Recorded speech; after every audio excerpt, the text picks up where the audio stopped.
Welcome into the Summit Church podcast today. Welcome. If we don't know each other, my name is Jesse, and I'm one of the pastors here at the Summit, and we are glad to be talking with you today about marriage relationships. And I am joined today by my friends, Mike and Becky Qualls. So for those who don't know you guys, which probably be most people watching this today. It's kind of hurtful. Well, hopefully some people that know of you guys or spent time with you guys are watching this. But we have a lot of relational context together because we've known each other for, we go way back, don't we? Way back. Probably 20 plus years at this point. But many others who are watching this will not. So Mike, Becky, just want to have you guys introduce yourselves, talk a little bit about your family and your ministry and what qualifies you guys to talk about marriage today? That's an excellent question. Excellent. Right. Just to assign, this is Becky. Yes. And I'm Mike, so Yes. that's helpful. Thank you. We've, family-wise, we've been married for, this next August will be 40 years. That is amazing. Pretty exciting. 40 years. That's 40 incredible. years. Yeah, So crazy. we have two sons, Yeah. and we've lived here in Lee Summit. Our sons are Taylor and Tanner, and they're pretty amazing. They are. I both can married? attest. Both married to Ashley and Keely, who are also very amazing, and we have two grandkids. Grandchildren. awesome. Zadie and Edison, and we enjoy them all very much. Yeah. And Taylor is actually a part of our ministry Yes. as well. Yeah. So Helping he's do also counseling ministry as well. So Yeah. tell us a little bit about that and kind of Yeah. where you guys, what your niche is kind of in this field. Qualls Counseling Ministry is who we are. We've been around for 25 years, operating kind of in the context of the church community, doing really focusing on marriage and family.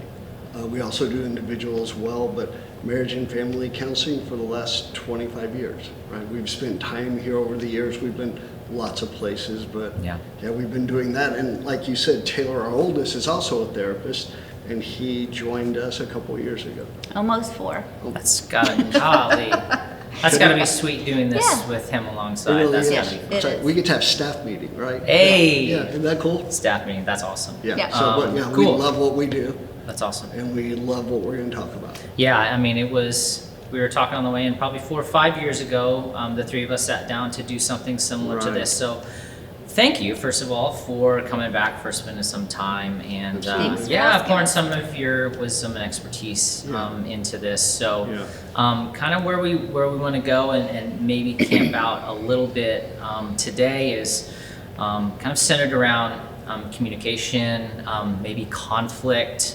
and just kind of in researching for the conversation, this is a question that came up for those who are trying to live a Christ-centered marriage, people who are following Jesus. This question of how do we fight in a way that honors God and doesn't tear down the other person or the relationship? So we're just gonna come out with a bang. Okay, let's do Okay. that.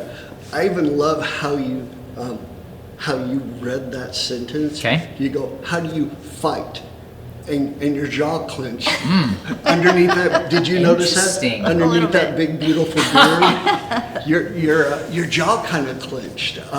But what an interesting question to ask, How do we fight in a way that honors God? Yeah. right? How do we build a couple of shivs and fight in a way that doesn't do kidney damage? Right. So that's a very common question, and we've been asked that question a lot, but I think it's the question needs to be tweaked just a little. Okay. If we talk about honoring God, Yeah. So how would you reframe it then? Okay, because it's like a counselor. A counselor answers a question with another question. Right. Well, why do you choose fight? Well, that kind of implies we have some beliefs, we have some ideas. Sure, we're each Around- coming from a place of a fundamental thought at some Right, level. Yeah. about what conflict is, that conflict is a fight. Right.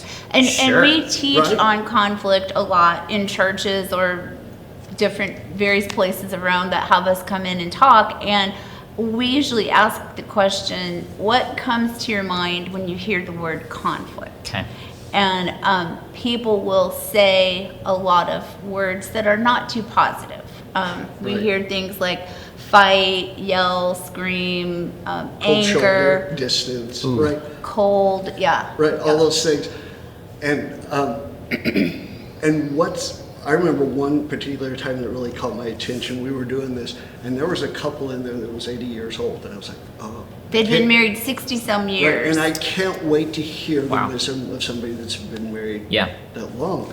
And they really said the same thing an 18-year-old would say, Which was which was Fight. threat, Huh. damage, right. Like those pain. those very Right. negative words. They use different words to convey the threat of conflict. Because when you say fight, your jaw clenches. It doesn't go, ooh, I wonder what that is, right? How can That we sounds fight in fun. a godly way? Yeah. Like, so to be able to think of it like conflict is a difference. That's all it is. The things that we described when we say, what words come to mind when you think of conflict? Those words all describe ways people try to work through a conflict, whether it's the cold shoulder, the silent treatment, yelling, screaming, punching the a wall. reaction to it, It's the right? reaction to conflict. It's how people respond to conflict. But conflict doesn't have to be a fight. Conflict is a difference. So how do we, maybe the better way to rephrase that question is, Yeah. how do we work through our differences in a way that honors God and doesn't break down our marriage or each other? So would you say then that instead of thinking of it in those terms, that maybe we need to learn to look at conflict as actually an opportunity? Right. It absolutely can be. Right. For what? How about connection? Okay. How about knowing each other in a different way? A deeper understanding. But because if you think about it, if conflict is a difference, now and I are in a situation in our life, and it's just like something hurt your feelings that wouldn't hurt my feelings.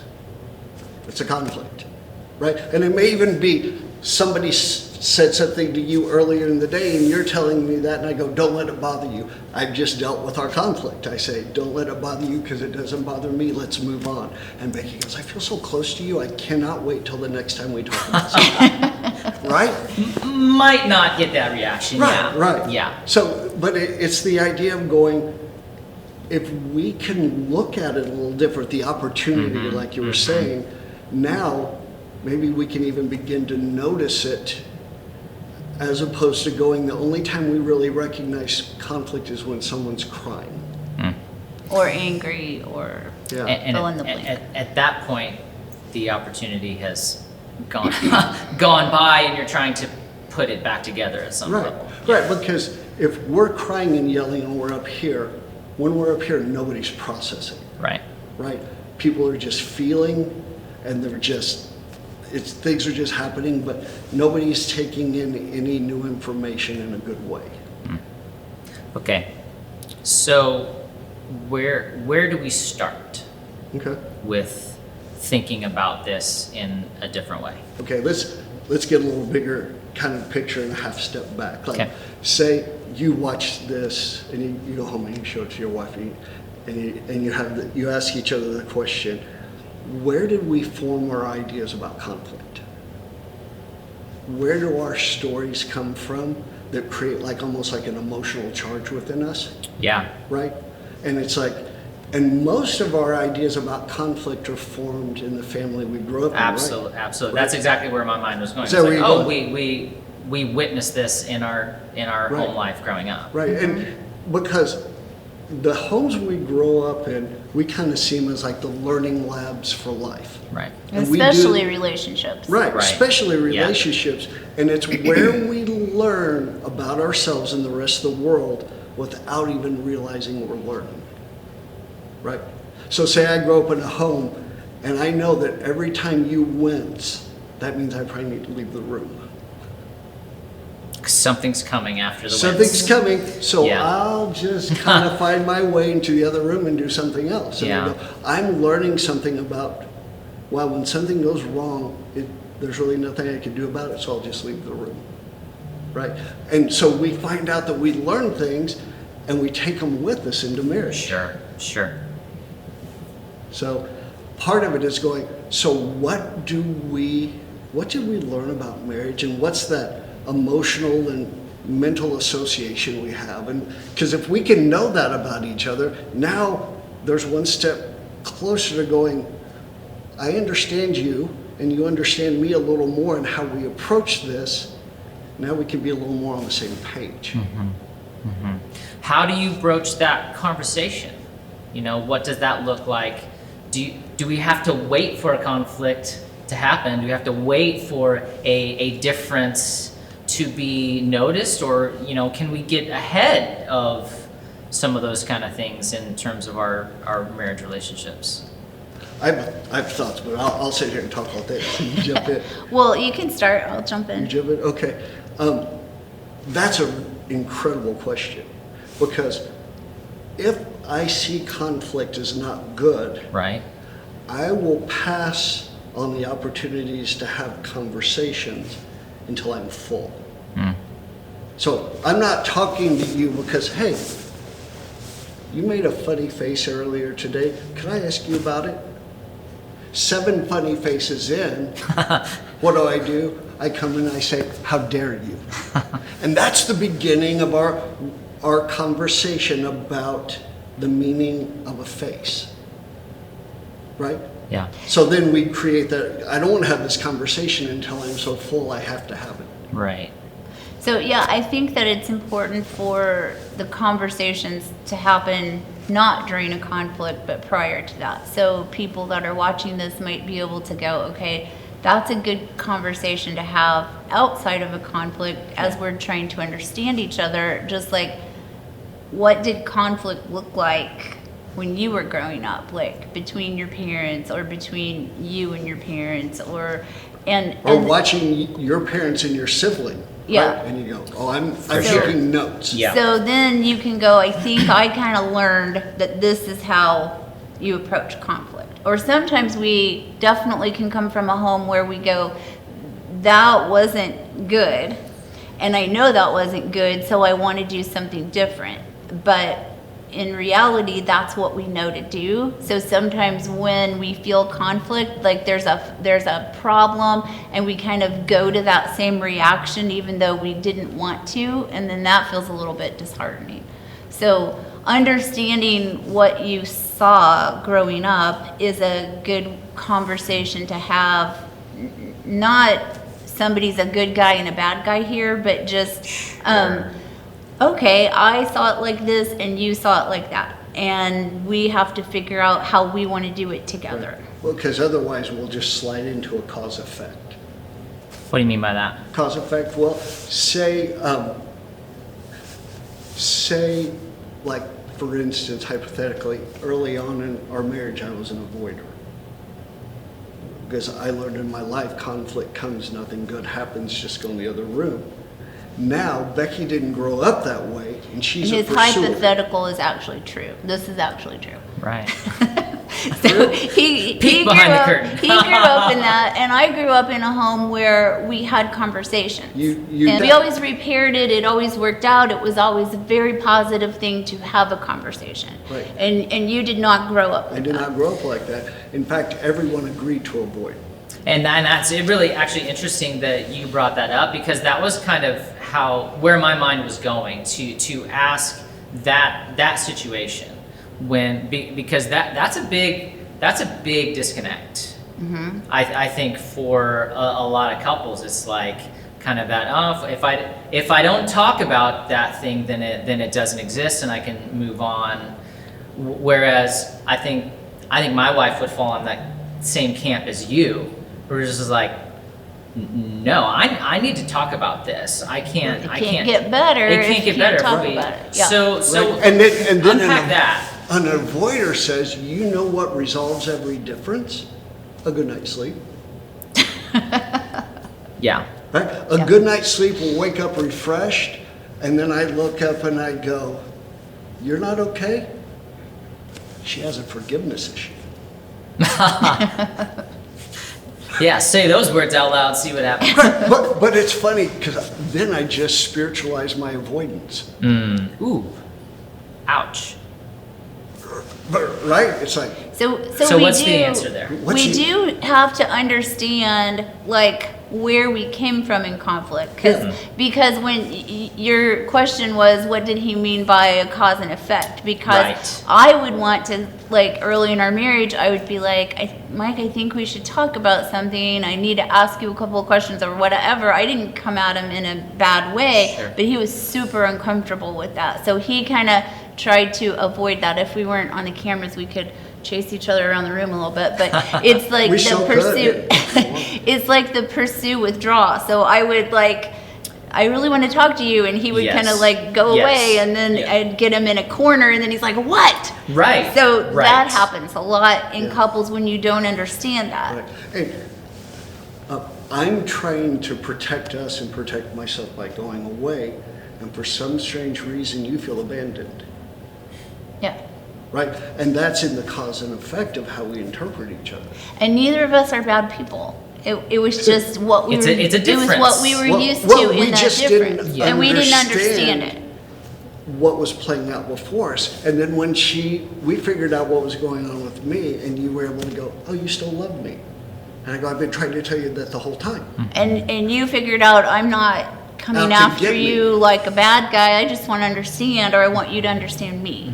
Yeah. And so Yeah, that but- was yeah. helpful. And that point of then how we interpret each other. So, I mean, there's all the things that We Yeah, could it talk just- about this for hours. Yeah, but- it just feels like when there's a gap in understanding, I think our human nature is to pour into it all like the worst case scenarios. Like she's out to get me, or she doesn't understand me, or whatever. Yeah. So I've seen you guys do this kind of thing a lot, and I think it can be really helpful of just actually kind of play out a role play of like just briefly what that conversation could look like for people who just it feels like they're trying to navigate this part of a relationship. What could that look like? Okay. Can I ask you a question? Should we talk about the like do the kind of role play of like if I am a competitive and Yeah. we could do that pretty quickly, I think. Yeah, right. Because if you look back and go, I think my style, what I learned growing up is that there's going to be a winner and there's going to be a loser. Right. When there's a disagreement, when there's a difference, there's going to be a winner and a loser, and I won't be the loser. And when you hear something like that, you think like, what a jerk, or what a like. That's not very Christ-like or whatever. But if you think about it, a lot of times people get competitive because they feel it could be they grew up in a home where that is what everybody did. That was the normal. Everybody Yeah. did that. Or Yeah. it could be that they grew up in a home where they felt like nobody's looking out for me. I have to look out for me. But now they're in a different relationship, and that maybe isn't the same situation, but that's how they've made sense of it. So difference feels like a threat. And so in order to handle this right, I can't lose. So that is a competitive style in talking about a difference. So Like a survival style, yeah. right? Yeah, and that's really good. I think a lot of people are going to be able to relate to that scenario. Right. So if that's the case and we do the role play, let's just do a role play where, What are we going to do? well, in this case, we'll kind of show you what it could look like if we're both competitive. Okay. But let's say I'm coming home, we're coming home from work, Mike's already home, I come in the door and I'm like, babe, I'm so glad it's the weekend. Yeah, I am too. I am so looking forward to stay in. Really? Yeah. I was thinking it'd be great to go out tonight. No, we're going to stay in. Well, I really kind of think we should see a movie. I heard you. But I don't want to go out. Well, I'm not staying in. I'm going to a movie. Enjoy. Okay. All right. And now see, you don't often see a ton of just two hyper-competitive people. But that's what it could look like, Yeah. right? But there's Like, a lot of individual then.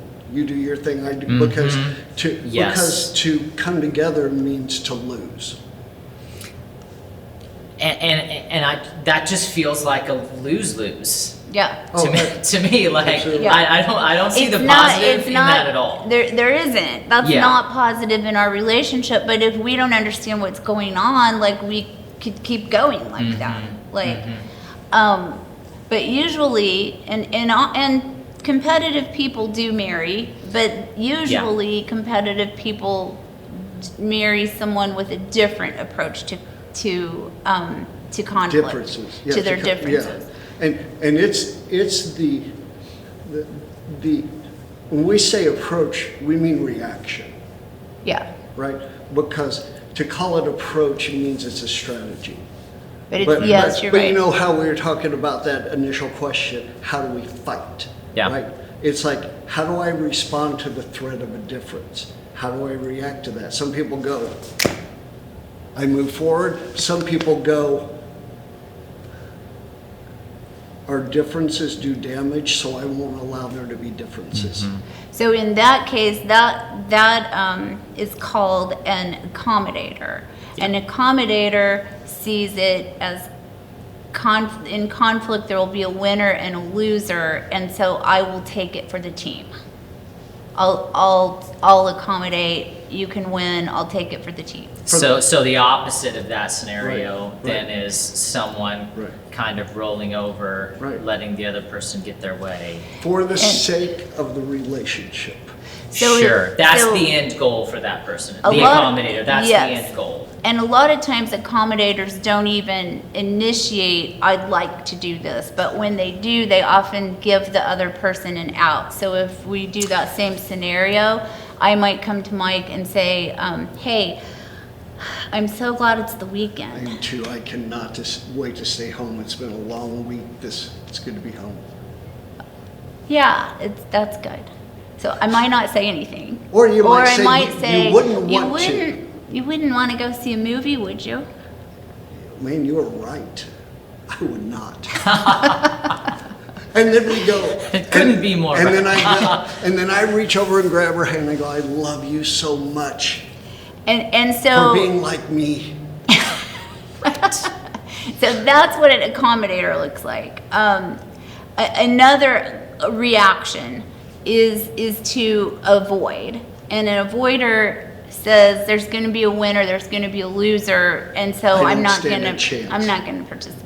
Yeah. So Right. avoiders, It's a self-selection even out of Yeah. the situation at yeah. all. So Right. avoiders don't ask, do you want to do this or that, or if They'll change the subject. If maybe Mike asks me if I want to go see a movie, maybe I say, did you see that it's supposed to get really cold this weekend?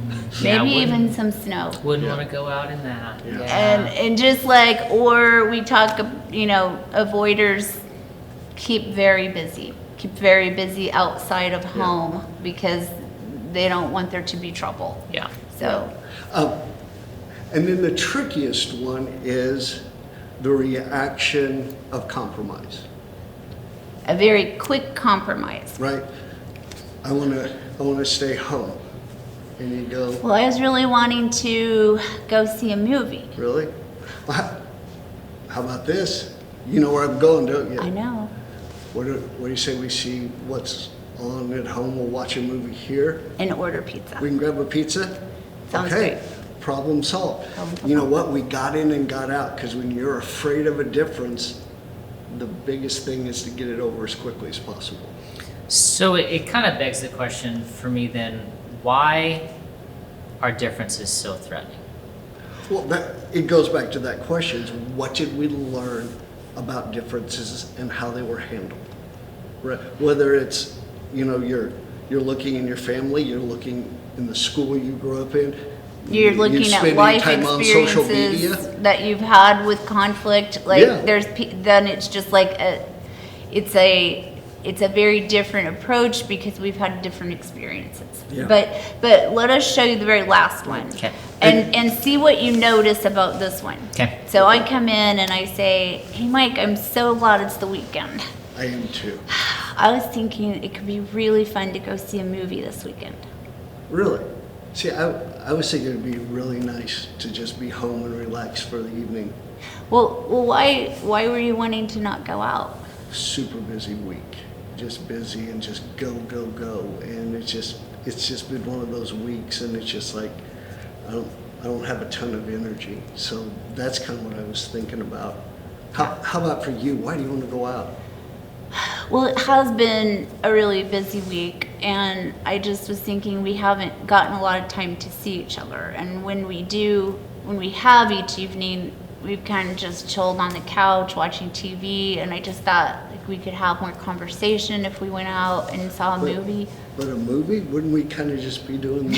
Yeah, I think I just said a movie because that's what we usually do. But yeah. Yeah, that makes sense. So, but getting out and kind of changing up the routine of what we do. Yeah. I think I was caught on the movie, so it's just like we could stay home and watch TV, but I see what you're saying. So what if we did something different? Okay, what are you thinking? Remember that Mexican place we went in Brookside that one time? Oh yeah. And it had the outside seating Heaters patio and heater and and all yeah. that? And then we could hit Betty Ray's? That sounds fun. So maybe we do that? Yeah, You good with that? that sounds great. I could find the energy for that, Me too. right? And what I How noticed was that there- different? So what'd you notice? Well, I mean, obviously, first there was actual connection about what the other person was thinking and feeling, which in all the other scenarios there wasn't really. Mm-hmm. It was what I'll say it this way. What I noticed was both of you approached the difference with curiosity. Okay. I'll say Yes. it that way. Right. That's what I noticed is you both came to it with a posture of curiosity. Right. What's going on in the other person's head? Right. And it seemed to help you both in that situation uncover the deeper why you were thinking and Right. feeling. That's what- the word. That's the word that showed you we had curiosity. That tiny little word why Yeah. is what brought understanding. Because if I'm not comfortable, get in and get out, right? So what we usually talk about is the what. In Yeah, all yeah, our and- other go ahead. Yeah, well, and that was interesting because you had a compromise role play earlier, right? Yeah. But it wasn't really a compromise. Yes. And this actually got to an actual compromise where you both expressed what you were feeling and both came to an agreement of what you had the energy and interest to Right. do together. Exactly. And in that compromise one, we stayed home and we watched a movie at home, right?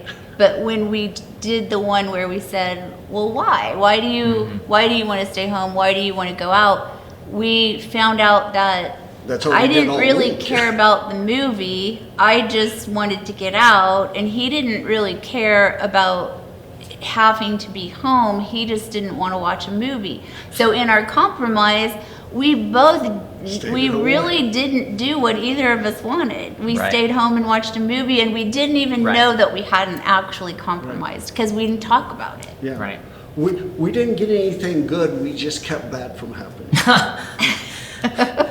Interesting, because it really does feel like it's all of these little concessions and different ways to do it really are just at their root of avoidance of something bad happening. Right.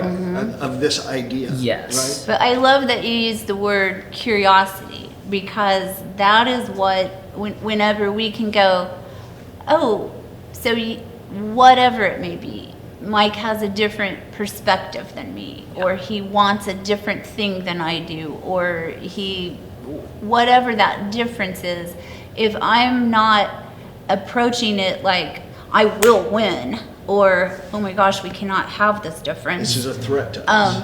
Or we just have to compromise without talking. If I can say, like, help me understand how you see this. Like, that does not usually create a fight. Yeah. And our goal is that we're not gonna fight, we're gonna understand our differences. And once we understand them, then we know what to do pretty Well, easily. We do good problem solving, we care for each other, but if we leave the conversation before we understand each other, we won't come up with great things Yeah. with each other. Yeah. You know? Yeah. And that, so, and the other things, and you notice it, Jesse, the pacing of our conversation. And a sign that nobody's listening is pacing. The quicker the pace, the more people are just reloading their thoughts, as opposed to, did you notice us? Thinking about what you're going to say in response before the other Right, person's right. even done with what they're saying. Yeah. And if we could get out of this in 20 seconds, no bloodshed, we're gonna be fine. Yeah. Right. A little strong, but Yeah. know what I mean, right? Yeah, absolutely. But, and also, in the one that we did good, right? We came out feeling really good about. We actually knew what we were looking for.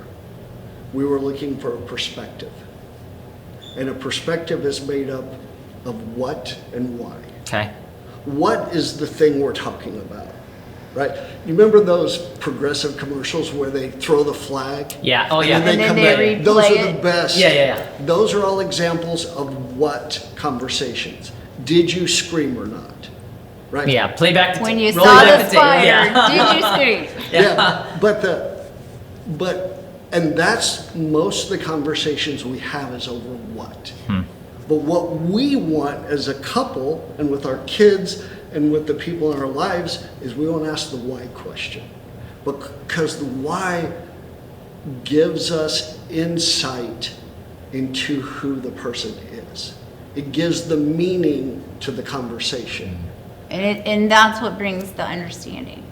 right? And so once we can do that and we can understand what's actually going on, then we can figure out, like, sometimes it is appropriate to be competitive, and I think that the only time really is if it's a moral issue. Right. To be able to go, no, that is not okay. We're not going to have a meth lab in the garage.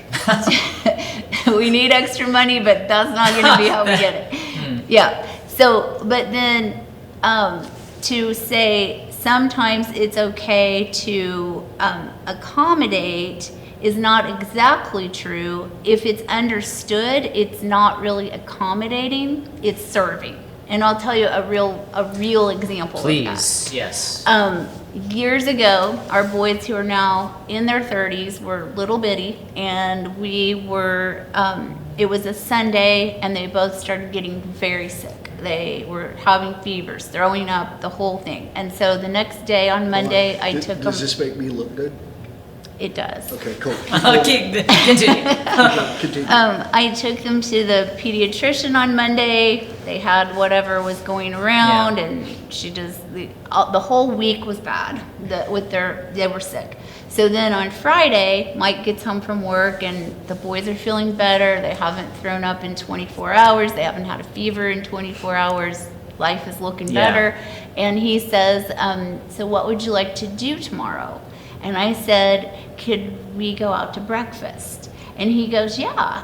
And then I saw him kind of trail off, and I knew what he was thinking, because I don't know if you know this, but Mike is an excellent chef. He makes fantastic meals.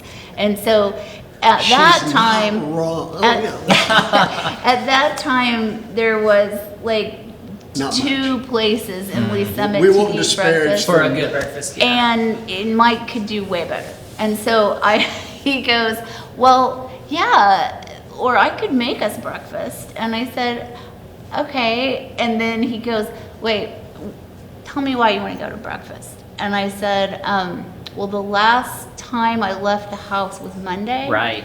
When the boys went to the doctor. And he goes, "You haven't left this house in 5 days." And he goes, "We're going to breakfast."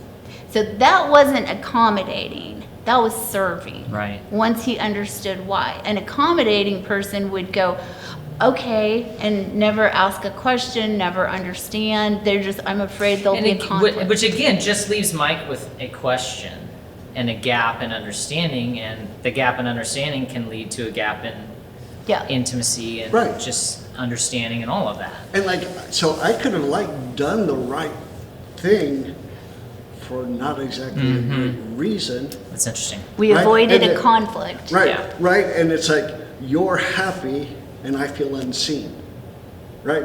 As opposed to go, my culinary desires, when I compare that to not leaving the house in 5 days with sick Right. kids, I go, Right. that's a no-brainer. And Yeah. she goes, I just like someone to take the dishes away. Oh, I did say that. And bring coffee. And bring when we us want it. coffee. I did Yeah. say that. Yeah. And I go, this is for the greater good. Yeah. Right? Because I can't imagine 5 days with sick kids. Yeah. And I came and went. I was there for Sure. part of it, right? Sure, I was sure, there.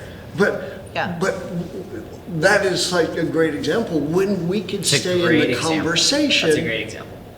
and to be able to go, now I understand what's going on. Now Yeah. maybe I can make a wise choice rather than a fearful choice. Right.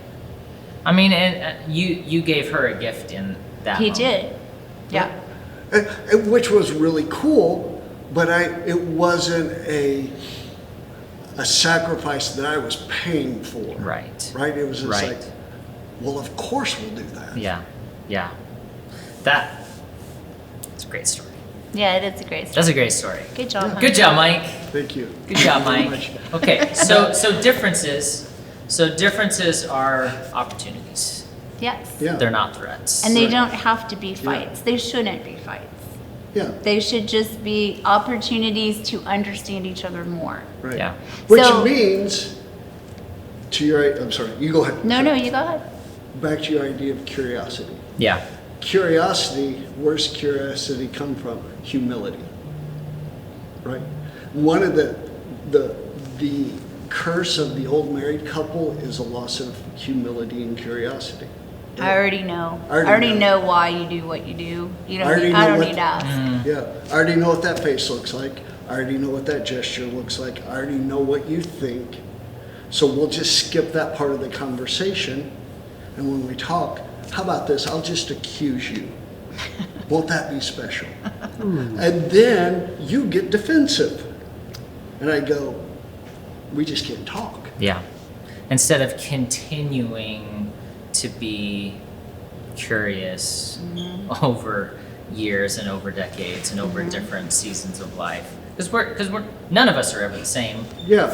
You're not the same 40 years later, Right. either of you, Right. as Yeah. you were when you went into this thing. Yeah. And I may have a little different thought tomorrow that I didn't have today. Right. If we're growing. Right. Right. So there's a lot of words we've said here, but I think it's just coming down to like, let's try to not think of it as fight. Let's honor God in the way we handle our differences Yeah. and the way that we want to be curious and understand. I want to know how you see it because God calls me to walk along Right. beside you and look out for you and be your helpmate, and He calls you to that. And so, Absolutely. how can we do that if we don't understand each other? Right. Yeah. But with conflict, when we sort of feel a conflict, we can easily go back into like, this is how I've always reacted. Right. So Okay, so maybe this is a good place for us to maybe begin to land the Yeah. plane of this part of the conversation of, okay, so we feel that kind of stiffening up when our spouse says something. What do we do differently? Okay. Take a half step back again. If you're going to do something like this as a couple, it's really, really important that you be in it together, Yeah. right? So like, whenever I figured out I'm an avoider, I go, I'm not rejecting you and what you're doing, so that we can know that, so that whenever I start to avoid, you don't get triggered by my avoidance, right? So that we can, And because I- we want to be able to help each other. And I Yeah. learned that I talk with my hands a lot and I can get a little louder. So I had to learn, like, that's not, like, I wasn't yelling or upset, but I could just get passionate And it about probably wasn't helping. it wasn't helping Yeah. him when it didn't feel comfortable. Right. So I would sometimes sit on my hands. Yeah. Like, okay. And I would Uh-huh. just try to keep from getting like Right. excited Trying to or manage your energy a passionate, little bit, like yeah. just kind of Yeah. keep it level. And So- when we learn to do that and trust each other. And now it's like, I mean, for years and years, it's like we don't even have to think about it. But you have to do it at first. You have to learn what's helpful in us having the conversation. And in that big picture too is like when you're learning stuff, man, it's great to have codes. These little phrases, like one of the phrases we'll say to each other when we'll be in like a situation and we feel like defensive with each other. If you've ever experienced defensiveness, like to come to Becky and go, hey babe, can we talk? And I want you to know I come in peace, right? I come in peace speaks to that part that goes, I feel kind of picked on. You know, I come in peace. And we'll say that to each other. Another good code is I'm on your team. Like whatever you come up with, that means like, hey, we're in this together and we're learning this together. Yeah, because it's usually defensive that gets in the way. Yeah, and I think that in particular is great because it's that's showing something to the other person, but it's also helping you as that person come into that with the right posture. Yeah. So then what do I do with that? First I have to understand myself so I can notice, right? And I probably even make it a matter of prayer to go, God, could you help me to notice? Yeah. Because if I'm an avoider, I might even avoid myself. 100%. Right? I'll feel something and I'll just let it go to the wayside and all of a sudden I'm surprised. But I go, God, help me to plug back in. And I go, ooh, I feel that anxiousness about something. And I go, there it is. There's my tell. I need to step forward. And even if it's just, hey, I saw that face that you made, and I wanted to ask you about it, right? Because it's the commitment that I'm going to lean in and I'm going to ask a question. Because otherwise I'll lean back and I'll come up with my own conclusion. Yeah. Right? So that's an idea. I feel it, but I don't want to just obey